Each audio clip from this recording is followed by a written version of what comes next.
ಎಲ್ಲರಿಗೂ ನಮಸ್ಕಾರ. ನಾನು ಡಾಕ್ಟರ್ ಸಿ ಆರ್ ಚಂದ್ರಶೇಖರ್ ಅಂತ, ನಿಮ್ಮಲ್ಲಿ ಹಿರಿಯ ಮನೋವೈದ್ಯ ಪ್ರಾಧ್ಯಾಪಕನಾಗಿ ನಿವೃತ್ತನಾಗಿದ್ದೇನೆ. ಹಾಗೆ ಕಳೆದ 18 ವರ್ಷದಿಂದ ಇಲ್ಲಿ ಸಮಾಧಾನ ಆಪ್ತ ಸಲಹಾ ಕೇಂದ್ರದಲ್ಲಿ ನಾವು ಉಚಿತವಾಗಿ ಯಾರಿಗೆ ಅಗತ್ಯ ಇದೆಯೋ ಅವರಿಗೆ ಚಿಕಿತ್ಸೆ ಆಪ್ತ ಸಲಹೆಯನ್ನು ನೀಡ್ತಾ ಇದ್ದೇವೆ. ಈ ದಿವಸ ಶ್ರೀ ಪುರುಷೋತ್ತಮ್ ದಾಸ್ ಹೆಗಡೆಯವರು ಬರೆದಿರ್ತಕ್ಕಂಥ ಮನೋವೈಜ್ಞಾನಿಕ ಕಾದಂಬರಿ ಯಯಾತಿಯ ಬಗ್ಗೆ ಕೆಲವು ವಿಷಯಗಳನ್ನು ಹೇಳ್ತೇನೆ. ಎಲ್ಲ ಪಶು ಪಕ್ಷಿ ಪ್ರಾಣಿ ಮನುಷ್ಯ ಸೇರಿದಾಗೆ ಪ್ರಾಥಮಿಕ ಅಗತ್ಯಗಳಿದ್ದಾವೆ. ಹಸಿವಿದೆ, ನೀರಿಡಿಕೆ ಇದೆ, ನಿದ್ರೆ ಇದೆ, ಲೈಂಗಿಕ ಚಟುವಟಿಕೆ ಇದೆ, ಆಮೇಲೆ ಸುರಕ್ಷತೆ. ಪ್ರಾಣಿಗಳಲ್ಲಿ, ಪಕ್ಷಿಗಳಲ್ಲಿ, ಹುಳುವಪ್ಪಟೆಗಳಲ್ಲಿ ಈ 5 ಕ್ರಿಯೆಗಳು ಆಟೋಮೆಟಿಕ್ಕಾಗಿ ನಡೆದು ಹೋಗುತ್ತೆ.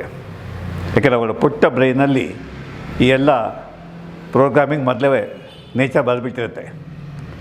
ಹಸಿವಾದಾಗ ಆಹಾರ, ಆಯಾಸ ಆದಾಗ ನಿದ್ರೆ, ಅಥವಾ ಹೆಣ್ಣು ಪಕ್ಷಿ ಅಥವಾ ಹೆಣ್ಣು ಪ್ರಾಣಿ ಬೆದೆಗೆ ಬಂದಾಗ ಲೈಂಗಿಕ ಕ್ರಿಯೆ, ಆಮೇಲೆ ಸುರಕ್ಷತೆ ಆಟೋಮೆಟಿಕ್ಕಾಗಿ ಏನೂ ಯೋಚನೆ ಮಾಡಬೇಕಾದಿಲ್ಲ. ಹಾಗೆ ಮನುಷ್ಯ ಕೂಡ ಶಿಲಾಯುಗದಲ್ಲಿ ಪ್ರಾರಂಭದಲ್ಲಿ ಗುಹೆಗಳಲ್ಲಿ ವಾಸ ಮಾಡ್ತಾ ಇರ್ತಕ್ಕಂಥ ಮನುಷ್ಯರು ಕೂಡ ಪ್ರಾಣಿಗಳ ಥರನೇ ಬದುಕ್ತಾಯಿದ್ರು.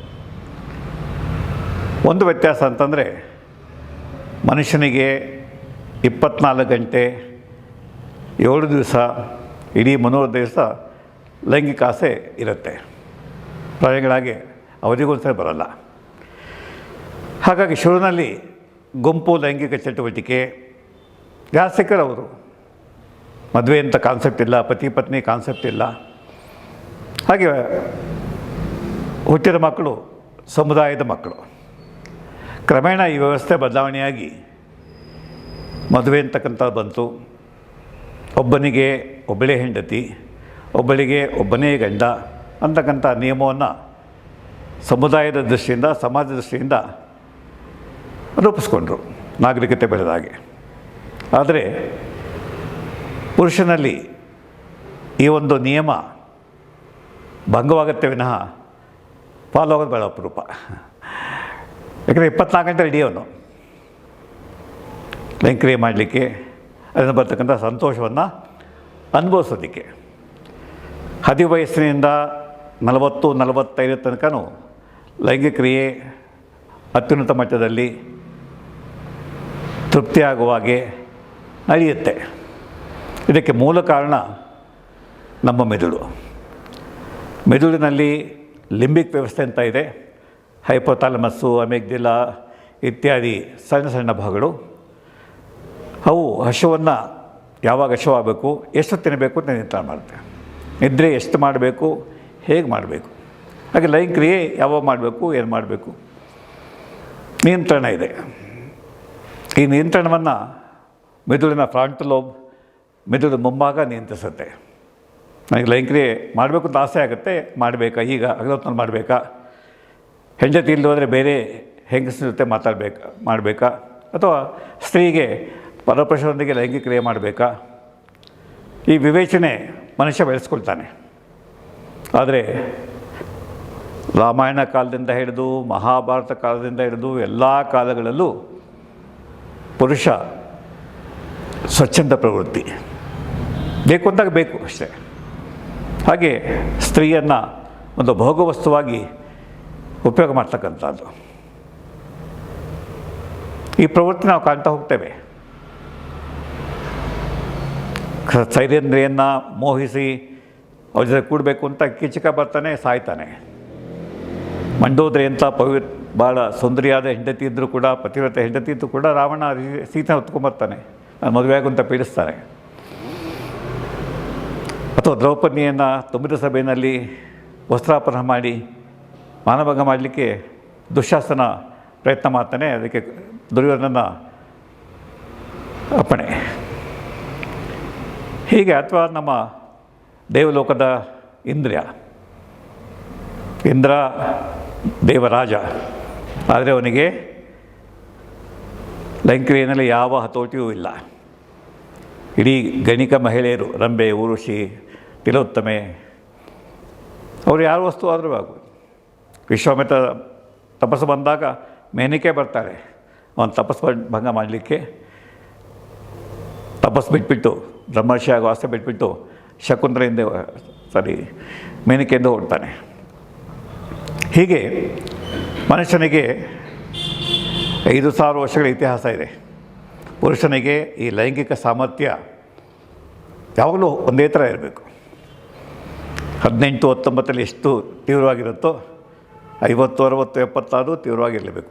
ಆಸೆ 90, 95 ತನಕ ಮುಂದುವರಿಯುತ್ತೆ. ಒಂದು ಹಾರ್ಮೋನುಗಳು, ಟೆಸ್ಟೋಸ್ಟಿರೋನ್ ಹಾರ್ಮೋನ್ ಪುರುಷನಲ್ಲಿ ಭಾಳ ಜಾಸ್ತಿ, ಸ್ತ್ರೀಯಲ್ಲಿ ಭಾಳ ಕಡಿಮೆ. ಯಾಕೆಂದರೆ ಟೆಸ್ಟೋಸ್ಟಿರೋನ್ ಹಾರ್ಮೋನೇ ಲೈಂಗಿಕ ಆಸೆಯನ್ನು ಉತ್ಪತ್ತಿ ಮಾಡ್ತಕ್ಕಂಥ ಹಾರ್ಮೋನು. ಅದರಲ್ಲಿ ಅಗ್ರೆಷನ್ ಸೇರಿಕೊಳ್ಳುತ್ತೆ. ಲೈಂಗಿಕ ಆಸೆ ಬಂದಾಗ ಪ್ರಾಣಿಗಳು ಬೇರೆ ಸಹ ಪ್ರಾಣಿಗಳ ಜೊತೆ ಫೈಟಿಂಗ್ ಮಾಡ್ತವೆ. ಯಾರು ಗೆಲ್ತಾರೋ ಯಾರು ಸಾಯ್ತಾರೋ ನೋಡಿಕೊಂಡು ಯಾರಿಗೆ ಆ ಹೆಣ್ಣು ಪ್ರಾಣಿ ಸಿಗಬೇಕು. ಇಂಥ ಹೆಂಗಸಿಗಾಗಿ ಎಷ್ಟು ಯುದ್ಧಗಳು ನಡೆದೋಯ್ತು ಇಡೀ ಪ್ರಪಂಚದಲ್ಲಿ. ಸುಂದರವಾದ ಹೆಂಡತಿಯನ್ನು, ಹೆಂಗಸನ್ನು ನಾನು ಮದುವೆ ಬೇಕು, ನಾನು ಕೂಡಬೇಕು ಅಂತಕ್ಕಂಥ ಇದು ಆದಿಪರ್ವದಲ್ಲಿ ಬರ್ತಕ್ಕಂಥ ಯಯಾತಿ. ಈ ಪ್ರಸಂಗದಲ್ಲಿ ವೇದವ್ಯಾಸರು ಇಡೀ ಮನುಷ್ಯನ ಈ ವಾಂಛೆ, ಚಿರಯೌವನ, ಯಾವಾಗಲೂ ಕುದುರೆ ಥರ ಇರಬೇಕು, ಅಶ್ವಶಕ್ತಿ ಇರಬೇಕು, ಒಬ್ಬರೆಲ್ಲ ಇಬ್ಬರೆಲ್ಲ 100 ಜನ ಹೆಂಗಸರ ಜೊತೆ ಸಂಭೋಗ ಮಾಡ್ತಕ್ಕಂಥ, ಕಾಮಕೇಳಿ ಮಾಡ್ತಕ್ಕಂಥ ಶಕ್ತಿ ನನಗೆ ಬೇಕು ಅಂತ. ಹಾಗಾಗಿ ಈ ಪುಸ್ತಕದಲ್ಲಿ ಬರ್ತಕ್ಕಂಥ ಪಾತ್ರಗಳನ್ನು ನಾವೊಮ್ಮೆ ಅವಲೋಕನ ಮಾಡ್ತು ಅಂತಂದರೆ, ಯಾವತ್ತೆ ವಯಸ್ಸಾಗುತ್ತೆ ಹಾಗೆ ನಹುಷ, ಇವರೆಲ್ಲ ಅತಿ ಕಾಮಿಗಳು, ಹೈಪರ್ ಸೆಕ್ಸುವಾಲಿಟಿ. ಯಯಾತಿ ನನಗೆ ಬೇಕು ಅಂತ ಹೇಳ್ತಾನೆ. ಮಗ ಪೂರ್ವೆಯಿಂದ ನೀನು ನನಗೆ ಯೌವನ ಕೊಡು, ಆಮೇಲೆ ನಿನಗೆ ಮರಳಿ ವಾಪಸ್ ಕೊಡ್ತೇನೆ. ಹಾಗೆ ಶುಕ್ಲಾಚಾರ್ಯ ಒಂದು ಕಡೆ ಜ್ಞಾನಿಗಳು, ಅವರು ಮನುಷ್ಯನ ಬದುಕಿಸುವಂಥ ಔಷಧಿ ಕಂಡುಹಿಡಿತಾರೆ. ಚಿರಯೌವನ ಬರ್ತಕ್ಕಂಥ ಔಷಧಿಯನ್ನು ಕಂಡುಹಿಡಿತಕ್ಕಂಥ ಕಥೆಯಲ್ಲಿ. ಹಾಗೆ ಹೆಂಗಸು ಒಬ್ಬ ವ್ಯಕ್ತಿ ಜೊತೆ ಸಂಭೋಗ ಮಾಡಿದ್ಮೇಲೆ ಮತ್ತೆ ಕನ್ಯೆಯಾಗುವಂಥ ಔಷಧವನ್ನು ಇವೆಲ್ಲ ಕಾಲ್ಪನಿಕಗಳು. ವೈಜ್ಞಾನಿಕವಾಗಿ ವ್ಯಾವಹಾರಿಕವಾಗಿ ನಡೀಲಿಕ್ಕೆ ಸಾಧ್ಯವೇ ಇಲ್ಲ. ಕನ್ಯೆಯಾದವಳು ಒಂದು ಸರಿ ಸಂಭೋಗದ ಭಾಗ ಆ ಕನ್ಯತೆ ಹೋಯಿತು. ಇಲ್ಲಿ ಕನ್ಯತ್ವವನ್ನು ಮರಳಿ ಪಡೀತಕ್ಕಂಥದ್ದು, ವಯಸ್ಸಾದರೂ ಕೂಡ ಮತ್ತೆ ಲೈಂಗಿಕ ಶಕ್ತಿಯನ್ನು ವಾಪಸ್ ಪಡೀತಕ್ಕಂಥದ್ದು. ಆಯುರ್ವೇದದಲ್ಲಿ ವಾಜೀಕರಣ ಅಂತಕ್ಕಂಥ ಒಂದು ಶಾಸ್ತ್ರ ಇದೆ. ವಾಜೀಕರಣ ಇದೆ, ಯಾವುದೋ ನಾರು ಬೇರು ಅದು ಇದು ಪ್ರಾಣಿಗಳ ವಿಷಣ ಎಲ್ಲ ತಂದು ಔಷಧಿ ಮಾಡಿ ಅದನ್ನು ಕುಡಿದ್ಬಿಟ್ರೆ, ತಿಂದುಬಿಟ್ರೆ ಲೈಂಗಿಕವಾಗಿ ದುರ್ಬಲನಾಗಿರ್ತಕ್ಕಂಥ ವ್ಯಕ್ತಿ ಮತ್ತೆ ಶಕ್ತಿವಂತ ಆಗ್ತಾನೆ. ಇಲ್ಲಿ ಕಚ ದೇವಯಾನಿ ಪಾತ್ರ ಬರ್ತದೆ. ಕಚ ಯುದ್ಧ ವಿದ್ಯೆನ ಕಲಿಗೆ ಬಂದು ಸುಳ್ಳು ಹೇಳಿ ದೇವಯಾನಿನ ಪ್ರೀತಿ ಮಾಡುವಾಗ ಶುಕ್ರಾಚಾರ್ಯ ಮಗಳು ಅವಳ ಮುಖಾಂತರ ವಿದ್ಯೆ ಕಲಿತಾನೆ. ದೇವಯಾನಿ ಅವನಲ್ಲಿ ಮೋಹಗೊಳ್ತಾಳೆ, ಇವನು ನಿರಾಕರಿಸ್ತಾನೆ, ಶಾಪ ಕೊಡ್ತಾಳೆ.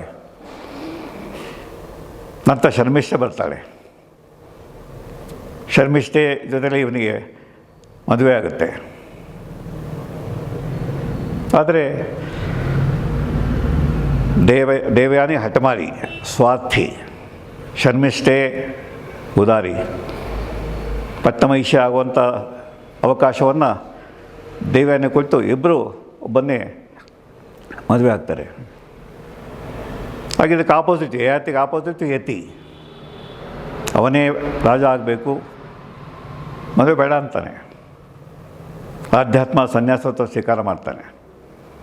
ಇರುತ್ತೆ ವೈರುಧ್ಯಗಳು.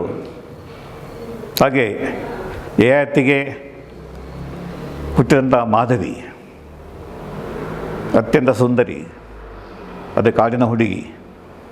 ಯಾಕೆಂದರೆ ಅವಾಗ ಲೈಂಗಿಕ ಮಾಡಬರೋರು, ಆಮೇಲೆ ಯಾರೊಟ್ಟಿದ್ರೂ ಗೊತ್ತಿಲ್ಲ. 10 ಜನ ಬರ್ತಾನೆ, ಚಿತ್ರಾಂಗತೆ ಜೊತೆಲಿ ಸಮಾಗಮ ಆಗುತ್ತೆ. ಬಬ್ರುವಾಹನ ಹೊಡ್ತಾನೆ, ಅರ್ಜುನ ಗೊತ್ತೇ ಇಲ್ಲ. ಬಬ್ರುವಾಹನ ಬಂದು ನಾನು ನಿನ್ನ ಮಗ ಅಂದಾಗ ನೀನು ಯಾವ ಮಗ, ನಿನ್ನ ತಾಯಿ ಜಾರಿಣಿ ಇರಬೇಕು, ಇನ್ನೂ ಗೊತ್ತಿರ್ಬೇಕು ನೀನು, ನನ್ನ ಮಗ ಈ ಥರ ರಾಜಿ ಕೂಡ ಬರಲ್ಲ. ದುರಂತ ಪಾತ್ರಗಳು ಸೃಷ್ಟಿಯಾಗ್ತವೆ ರೀ.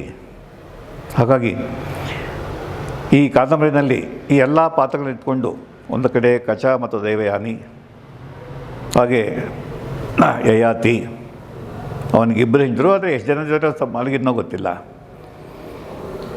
ಹಾಗೆ ಯಯಾತಿ, ಅವನ ಅಣ್ಣ ಯತಿ, ಮಾಧವಿ, ಮತ್ತು ಆಗಿನ ಕಾಲದ ವ್ಯವಸ್ಥೆ, ಒಂದು ಸ್ತ್ರೀಯನ್ನು ಕೊಟ್ಟು ಹಣ ಪಡೀತಕ್ಕಂಥದ್ದು, ಕುದುರೆಗಳನ್ನು ಪಡೀತಕ್ಕಂಥದ್ದು. ವಿಶ್ವಾಮಿತ್ರ ನನಗೆ 600 ಕುದುರೆಗಳು ಬೇಕು ಗುರುದಕ್ಷಿಣೆಯಾಗಿ, ಅದು ಒಂದು ಕಿವಿ ಕಪ್ಪಿಗಿರಬೇಕು, ಬಾಕಿ ಎಲ್ಲ ಬಿಳಿ ಬಣ್ಣ ಇರಬೇಕು. ಈ ಮಾಧವಿಯನ್ನು 3 ಜನ ರಾಜರಿಗೆ ಕೊಟ್ಟು ಕುದುರೆಗಳನ್ನು ಪಡೆದುಕೊಳ್ತಕ್ಕಂಥ. ಅವ್ರ ಜೊತೆ ಅವಳು ಲೈಂಗಿಕ ಮಾಡಿ ಮಕ್ಕಳು ಎತ್ತು ಮತ್ತೆ ವಾಪಸ್ ಬರ್ತದೆ, ಮತ್ತೆ ಅವಳು ಕನ್ಯೆ ಆಗ್ತಾಳೆ. ಈ ಥರ ಕಾಲ್ಪನಿಕ ಕಥೆ, ಆದರೂ ಕೂಡ ಮನುಷ್ಯನ ಈ ಮನೋಭಾವ ಈಗಲೂ ಅಷ್ಟೇ. ನಾವು ಎಷ್ಟು ತಿಂದರೂ ಇನ್ನಷ್ಟು ತಿನ್ನಬೇಕು. ಈಗ ತನಕ ಊಟಾಗಿರುತ್ತೆ, ಮಸಾಲೆ ದೋಸೆ ತಿನ್ನಬೇಕು, ಹೋಟೆಲ್ ಸಿಕ್ಕರೆ ಹೊರಟೋಗ್ತೇವೆ. ಹಾಗೆ ನಿದ್ರೆ ಮಾಡಬೇಕು, ಎಲ್ಲಿ ಬೇಕಾದ್ರೂ ನಿದ್ರೆ ಮಾಡ್ತೇವೆ. ಲೈಂಗಿಕ್ರಿಯೆ ಈಗಲೂ ನಮ್ಮ ಪ್ರಪಂಚದಲ್ಲಿ 60% ಜನ ಪುರುಷರು ವಿವಾಹೇತರ ಸಂಬಂಧ ಮಾಡ್ತಾರೆ. ಹಾಗೆ ಪ್ರಿಮ್ಯಾರಿಟಲ್ ಸೆಕ್ಸ್ ಈಗ ಕಾಮನ್ ಆಗಿಬಿಟ್ಟಿದೆ ಇಂಡಿಯಾದಲ್ಲಿ ಕೂಡ. ಮದುವೆ ಆಗ್ತಾನೆ ರತಿ ಸುಖವನ್ನು ಅನುಭವಿಸ್ತಕ್ಕಂಥ ಪ್ರವೃತ್ತಿ. ಈ ರೀತಿ ಮನುಷ್ಯನ ಈ ಬೇಸಿಕ್ ನೀಡ್, ಯಾಕೆಂದರೆ ಬೇಸಿಕ್ ನೀಡ್ ಯಾಕಿದೆ ಕಾಮ, ಸಂತಾನೋತ್ಪತ್ತಿಗೆ. ಆದರೆ ಅದು ಕೊಡ್ತಕ್ಕಂಥ ಸುಖ, ಆ ಸುಖ ಎಲ್ಲಿಂದ ಬರ್ತದೆ? ಹಾರ್ಮೋನ್ಸ್. ಡೋಪಮಿನ್ ಉತ್ಪತ್ತಿ ಆಗುತ್ತೆ, ಸೆರೋಟೋನಿನ್ ಉತ್ಪತ್ತಿ ಆಗುತ್ತೆ, ಆಕ್ಸಿಟೋಸಿನ್ ಉತ್ಪತ್ತಿ ಆಗುತ್ತೆ. ಈ ನ್ಯೂರೋ ಟ್ರಾನ್ಸ್ಮಿಟರ್ಸು ಸಮಾಗಮ ಆದಾಗ ಹೆಣ್ಣು ಮತ್ತು ಗಂಡಿಗೆ ಅತೀವ ಸಂತೋಷ. ಅಲ್ಲಿ ಹೆಣ್ಣಿಗಿಂತ ಗಂಡಿಗೆ ಅತೀವ ಸಂತೋಷ. ಮತ್ತೆ ಮತ್ತೆ ಮತ್ತೆ ಮತ್ತೆ ಬೇಕು ಅನ್ನೋ ರೀತಿಯಲ್ಲಿ ಚಟವನ್ನು ಬೆಳೆಸ್ತಕ್ಕಂಥ ರೀತಿಯಲ್ಲಿ ಈ ಲೈಂಗಿಕ ಸುಖಕ್ಕೋಸ್ಕರ ಪುರುಷರು ಹಾತೊಳಿತಾರೆ. ಹಾಗೆ ಅದರಿಂದ ಆಗ್ತಕ್ಕಂಥ ಲೈಂಗಿಕತೆ ಒಂದು ಬೆಂಕಿ. ಚಿಕ್ಕದಾಗಿತ್ತು ಅಂತಂದರೆ ದೀಪವಾಗಿ ನಮಗೆ ಬೆಳಕು ಕೊಡುತ್ತೆ. ಚಿಕ್ಕದಾಗಿತ್ತು ಅಂತಂದರೆ ಸಂತಾನೋತ್ಪತ್ತಿ ಮತ್ತು ಗಂಡ ಹೆಂಡತಿ ಅಂದರೆ ಸಂತೋಷ ಪಡ್ತಾರೆ. ಸಾಮಾಜಿಕ ವ್ಯವಸ್ಥೆ, ಕೌಟುಂಬಿಕ ವ್ಯವಸ್ಥೆ, ಗಂಡ ಹೆಂಡತಿ ನಡುವೆ ಪ್ರೀತಿ ಅನ್ಯತೆ ಬೆಳೆಯುತ್ತೆ. ಅದೇ ಕಾಮ ಅತಿಯಾದಾಗ, ಅದು ಮೋಹದ ರೂಪವನ್ನು ಪಡ್ಕೊಂಡಾಗ ಬೆಂಕಿ ಕಾಡ್ಗಿಚ್ಚಾಗುತ್ತೆ. ಇದನ್ನು ಎಲ್ಲ ದೇಶಗಳಲ್ಲಿ ಎಲ್ಲ ಕತೆ, ಕಾದಂಬರಿ, ಕಾವ್ಯಗಳು ನೋಡ್ತೇವೆ. ಹೆಲೆನ್ಗೋಸ್ಕರ ತಾಯಿ ಯುದ್ಧ ಆಯ್ತು ರೀ. ಕ್ಲಿಯೋಪಾತ್ರಗೋಸ್ಕರ ಎಷ್ಟು ಜನ ಬಡ್ದಾಡಿದ್ರು ಆ ಸುಂದರಿಯನ್ನು ಮದುವೆ ಆಗಲಿಕ್ಕೆ. ಹಾಗೆ ಸ್ತ್ರೀಯರನ್ನು ಸೈನ್ಯದ ಒಂದು ಭಾಗ ಉಪಯೋಗಿಸಿ ಅವ್ರನ್ನ ಶತ್ರುಪಾಳ್ಯಕ್ಕೆ ಬಿಟ್ಟು ಆಸೆ ಹುಟ್ಟಿಸಿ ನಾಶ ಮಾಡ್ತಕ್ಕಂಥದ್ದು. ವಿಷಕನ್ಯೆ, ಚಾಣಕ್ಯನ ವಿಷಕನ್ಯೆ ಕತೆ ನಾವು ಕೇಳಿದ್ದೇವೆ. ಅವ್ರು ಮುಚ್ಚ ಸಾಕು, ಅವ್ರ ಜೊತೆ ಸಂಭೋಗ ಮಾತ್ರ ಸಾಕು, ಸಾಯ್ತಾನೆ ವ್ಯಕ್ತಿ. ಈ ಥರದ ಕಥೆಗಳು ಸಾಕಷ್ಟಿವೆ. ಆದರೆ ಈ ಒಂದು ಯಯಾತಿ ಪ್ರಕರಣವನ್ನು ಪುರುಷೋತ್ತಮ ದಾಸ್ ಹೆಗಡೆಯವರು ಆಯ್ಕೆ ಮಾಡಿಕೊಂಡು ಭಾಳ ಅದ್ಭುತವಾಗಿ ಬರೆದಿದ್ದಾರೆ. ಅವರ ಭಾಷೆ, ಅವರ ಶೈಲಿ, ನಿರೂಪಣೆ ಮಾಡ್ತಕ್ಕಂಥ ವಿಧಾನ ನೇರವಾಗಿ ಓದುಗರ ಮನಮುಟ್ಟುತ್ತೆ. ಸೊ ಹಾಗಾಗಿ ಪುರುಷೋತ್ತಮ ದಾಸ್ ಹೆಗಡೆಯವರ ಈ ಒಂದು ಕೃತಿಯನ್ನು ಸಾಹಿತ್ಯ ಆಸಕ್ತಿ ಇರ್ತಕ್ಕಂಥ ಪ್ರತಿಯೊಬ್ಬರು ಓದಿದಾಗ ಈ ಒಂದು ದ್ವಂದ್ವಕ್ಕೆ, ಪ್ರೀತಿ ಯಾವಾಗ ಕಾಮ ಆಗುತ್ತೆ, ಪ್ರೀತಿ ಯಾವಾಗ ಮೋಹ ಆಗುತ್ತೆ, ಕಾಮವನ್ನು ಹತೋಟಿಟ್ಕೊಳ್ಳೋದು ಹೇಗೆ, ಯುದ್ಧದಲ್ಲಿ ಗೆದ್ದವನು ಧೀರ ಅಂತೇವೆ, ಸ್ಪರ್ಧೆಯಲ್ಲಿ ಗೆದ್ದವನು ವೀರ ಅಂತೇವೆ.